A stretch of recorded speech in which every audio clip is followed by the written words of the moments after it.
agazawa hujja ne. In kaga san zuciya na boge ne.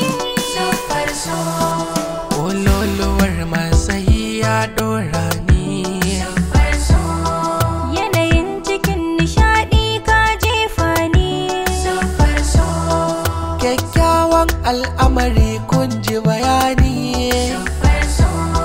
Ka kore bakin cikin da ya dame ni.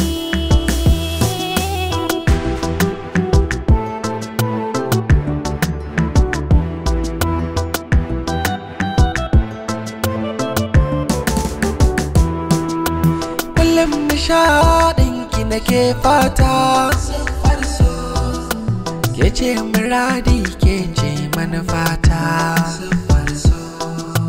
Bugu da ƙari ɗaya bai kewata. Gunda ɗaɗa miki masoya har kaina na kan manta.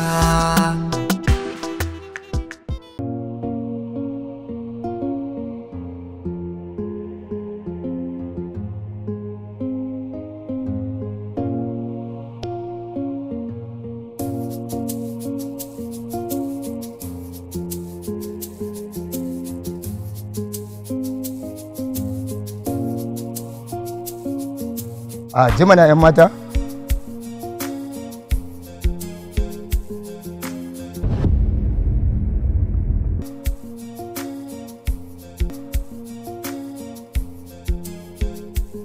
Ya ine maki magana, kin wani share ni kamar sa'anki.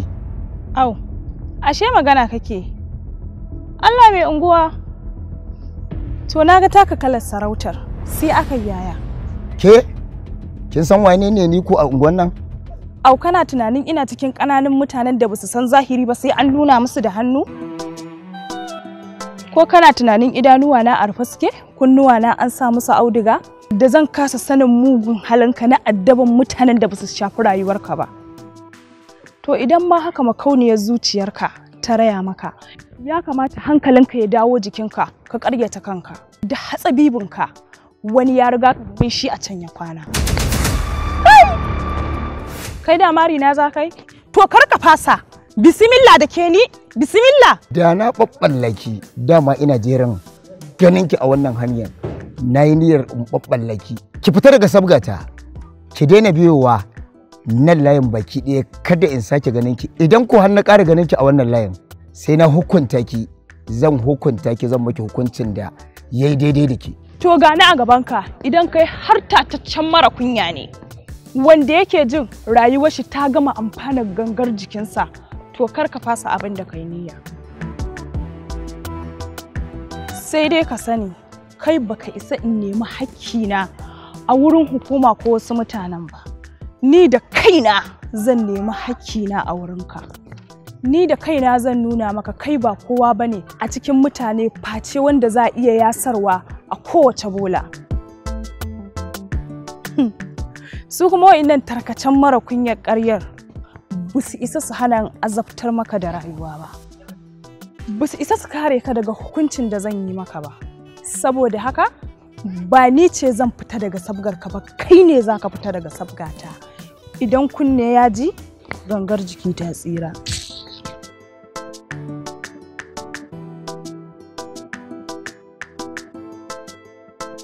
Ko kun san cewar a yayin da na ɗauki takobi na kai sara ina da tabbacin cewar ko da idanuna a rantsa suke lallai wajibi ne sai jini ya zuba. Amma abin mamaki a yau na kasa ɗaukar takobi na in kai sara. Ko kun san ko me yasa hakan? So ne. Ashe haka so yake da tasirin ragargaza tunanin mutum. Bayyanar tausayi daga ruhi ne. Lallai ina santa kuma zan iya yin komai domin ta so ni, kuma ya zama dole mu san gidansu. Ya zama dole mu san gidansu.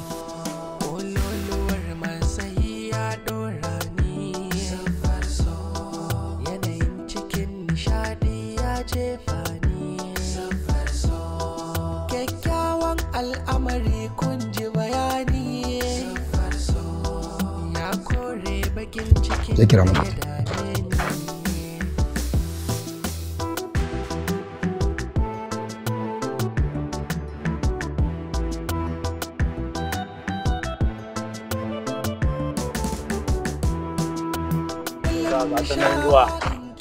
Tana nan. Okay. Aji abin da na gaya ma. ke ce muradi ke ce manufata siffar so bugu da ƙari ɗebe kewata siffar so. Dama kin ce zaki hukunta ni irin hukuncin da baki taba yi ma wani dashi ba.